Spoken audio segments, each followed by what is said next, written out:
आपके पास जो आप आदमी को खूबसूरत और अच्छा बना देते हैं?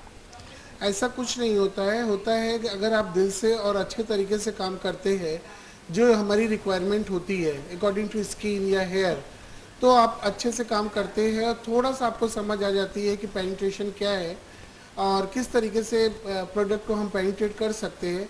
इसमें तीन चीज़ होती है। स्किन के लिए अगर हम लोग करना चाहें या किसी चीज़ के लिए भी करना चाहें, तीन चीज़ हमारे लिए मस्ट होती है कि हमारे पोर्स है उनको हम ओपन कैसे कर सकते हैं। पोर्स के बाद फिर उसको पेनिट्रेट, जो भी हमारी जैसे प्रॉब्लम कभी होती है, जो हमारे विटामिन्स होते हैं, जो हमारी मिनरल है या जो हमारी मॉइस्चराइजिंग है, हमारी स्किन से अगर लेस हो जाती है तो हमारी स्किन की प्रॉब्लम या किधर भी प्रॉब्लम चालू होती है। तो उसका पोर्स ओपन करके उसको पेनिट्रेट करना, मसल्स को टोन करना, यही सबसे ज़्यादा मतलब इसमें नॉलेज के लिए ज़रूरी होता है।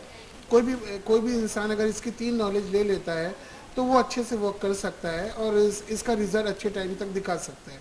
और हाँ, एक चीज़ ज़रूरी ये भी होती है कि वो लाइक प्रोडक्ट के साथ कंप्रोमाइज़ कभी भी नहीं करे। जो हम थिंग्स अप्लाई कर रहे हैं उसकी नॉलेज होना ज़रूरी है। और आजकल डायरेक्ट ये हो गया है कि आप कोई मशीन से कोई भी प्रोडक्ट नहीं यूज़ कर सकते हो। आज 0.5% से मशीनें स्टार्ट होती है। इतनी हैवी हैवी मशीनें आ गई है कि अगर आप प्रोडक्ट बराबर नहीं यूज़ कर रहे हो अकॉर्डिंग टू मशीन, तो स्किन अच्छी होने के बजाय डैमेज भी हो सकती है। जी हाँ, हेयर के बारे में आप कुछ बता देते हैं? हाँ, हेयर के बारे में अगर इन केस हेयर जैसा जो भी है, हेयर पे कैसा क्या होता है, जैसे मैंने बताया हमारी स्किन या हेयर या जो स्कैल्प है या हमारे जो बॉडी के पोर्स है, उनको ऑक्सीजन की ज़रूरत होती है। तो स्कैल्प में हमारा ऑक्सीजन है। जैसे आजकल जो दादी माँ का ज़माना था बहुत अच्छा था, वो चल रहा था। पहले पोल्यूशन इतना ज़्यादा नहीं होता था, तो लोग ऑयल वगैरह बहुत ज़्यादा यूज़ करते थे। ऑयल क्या होता है, एक ऐसी चीज़ है कि लोगों के दिमाग में ऐसा सेटिस्फेक्शन होता है कि ऑयल लगाने से हमारे बाल बहुत अच्छे हो रहे हैं। लेकिन कैसा होता है कि आप एक एक्सपेरिमेंट कर सकते हैं, कहीं पे ऑयल लगाइए और वहाँ पे डस्ट डालिए। अगर डस्ट को डालते हैं तो आप देखते हैं वहाँ पे डस्ट क्या है, जहाँ पे ऑयल लगा है वहाँ पे डस्ट रुक जाता है। अगर आप ऑयल लगा रहे हैं और उसको प्रॉपर क्लीन नहीं करते हो, तो आप समझिए कि आपका स्कैल्प का प्रॉब्लम वहीं से, आपके हेयर के प्रॉब्लम वहीं से चालू हो जाते हैं। जब हमारा पोर्स क्लोज हो जाता है, हमारा स्कैल्प ऑक्सीजन लेना बंद होता है, तो हमारे उसके पोर्स के अंदर प्रॉब्लम आना, रूट्स में प्रॉब्लम आना चालू हो जाता है। हाँ, ऐसा भी होता है कि हेरिडिटी होती है, प्लस ये भी होता है कि हमारे रूट्स वीक हो रहे हैं। तो उनका प्रॉपर जब तक हमारा जो चीज़ रिक्वायरमेंट है, जैसे oxygen, moisturising and mineral, vitamins, ये सब चीज़ें अगर बराबर हमारी नहीं होती है तो वो प्रॉब्लम हो जाती है। हेयर कभी भी लाइव नहीं होता, अलाइव होता है, उसमें जान नहीं होती, वो बेजान होता है। इसके लिए उसमें हम लोग को न्यूट्रिशन करना बहुत ज़रूरी होता है। फिल्म स्टार या सेलिब्रिटी के नाम बता पाएंगे आप हमको? कौन कौन आते हैं आपके देखिए, यहाँ? फिल्म स्टार तो हमारे पास बहुत आए हैं और बहुत लोगों का मैंने पर्सनली काफ़ी टाइम से मैंने काम किया है, लेकिन उनकी परमिशन नहीं होती है तो मैं उनका नाम नहीं बोल सकता हूँ। लेकिन काफ़ी स्टार्स लोगों के मैंने वर्क किया है और उनका मतलब मेरे ऊपर इतना अच्छा भरोसा भी है कि वो मेरे से बोलते हैं कि किसी कंपनी मतलब जहाँ मेरा कॉन्ट्रैक्ट है, किसी ने मुझे 20 साल का बना रखा है, किसी ने 25 साल का बना रखा है, तो हम लोग अपनी एज को बढ़ा नहीं सकते क्योंकि ये हमारा कॉन्ट्रैक्ट है। तो इसके लिए अभी हम लोग पब्लिक में नाम अपना नहीं देते हैं। इसके लिए वो लोग नाम मना करते हैं, तो मैं उनका नाम ऐसा नहीं ले सकता। बारे में बताइए हमें। जी जी। मेरा नाम डॉक्टर सैयद तस्नीफ़ा है और मैंने अपनी डॉक्टरेट डिग्री जो है वो एक्चुअली कश्मीर से की हुई है। I am basically from Kashmir and जो भी कॉस्मेटोलॉजी ट्राइकोलॉजी का जो भी कोर्सेज है या जो सब इस रिलेटेड इस फील्ड के रिलेटेड है वो मैंने मुंबई से ही किया है। इसमें स्पेशल क्या है?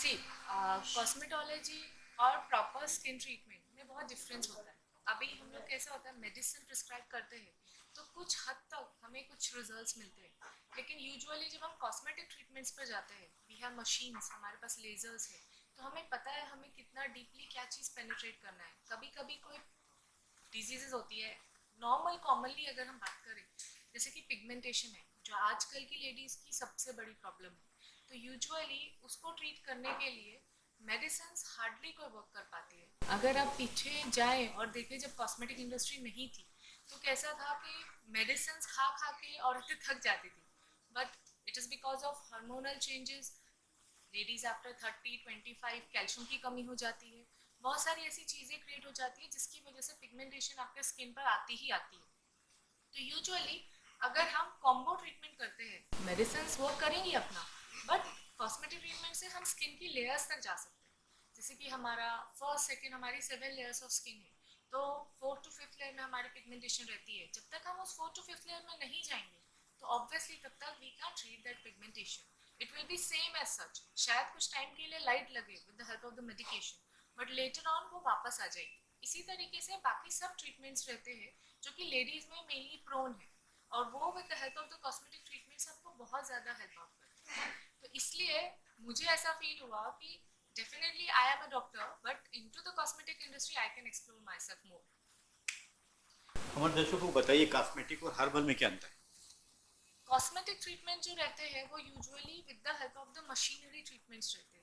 अभी मशीन्स भी properly without herbal treatment workout नहीं कर सकते, बिकॉज ऑफ द रीज़न हम मशीन यूज़ कर रहे हैं। जैसे कि आपने अल्ट्रासोनिक वेव्स के बारे में सुना होगा, रेडियो फ्रीक्वेंसी वेव्स है, ये सब मशीन ट्रीटमेंट्स है, लेजर्स है और मेसोथेरेपीज। अभी मार्केट में ऐसी बहुत सारी न्यू मशीन्स आई है जो अलग अलग तरीक़ों से वर्कआउट करते हैं। लेकिन अभी हमारे पास, जैसे कि मैंने पिगमेंटेशन की एग्जांपल दी, इसी तरीके से एक्ने है, इसी तरीके से पिंपल्स है, इसी तरीके से बहुत सारी अलग अलग चीज़ें हैं।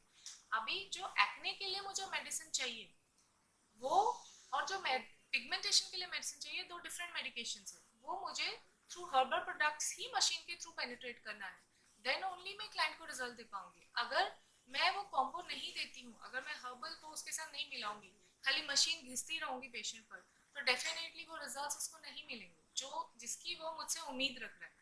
The patient comes to me इतने सारे डर्मेटोलॉजिस्ट के पास घूम कर, क्योंकि कोई भी पेशेंट कोई भी ट्रीटमेंट जब शुरू करता है वो पहले 50 जगह पर घूम कर आता है, उसने सारी दवाइयाँ सब कुछ खा लिया होता है, लेकिन एट द एंड वो कॉस्मेटिक क्लिनिक पर क्यों आता है? क्योंकि उसको लेटर ऑन यही एक उम्मीद रहती है कि हाँ, with the help of medicine and with the help of the cosmetic machines मैं वो रिजल्ट देख सकता हूँ जो कि मुझे अभी 10 साल में या 20 साल में नहीं मिला। सो दैट इज वाई जो भी है सब कॉम्बिनेशन ट्रीटमेंट में ही हेल्प करेगा, तभी जाके आपको बेहतर से बेहतर रिजल्ट्स मिल सकते हैं।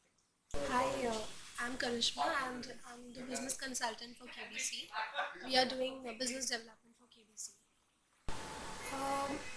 बेसिकली जो स्मॉल एंड मीडियम एंटरप्राइजेज है, SME जिसको बोलते हैं, वो ज़्यादातर चैलेंजेस ये आते हैं कि उनको ये एग्जैक्टली पाथवे नहीं पता है कि अपने आप को मार्केट कैसे करना है।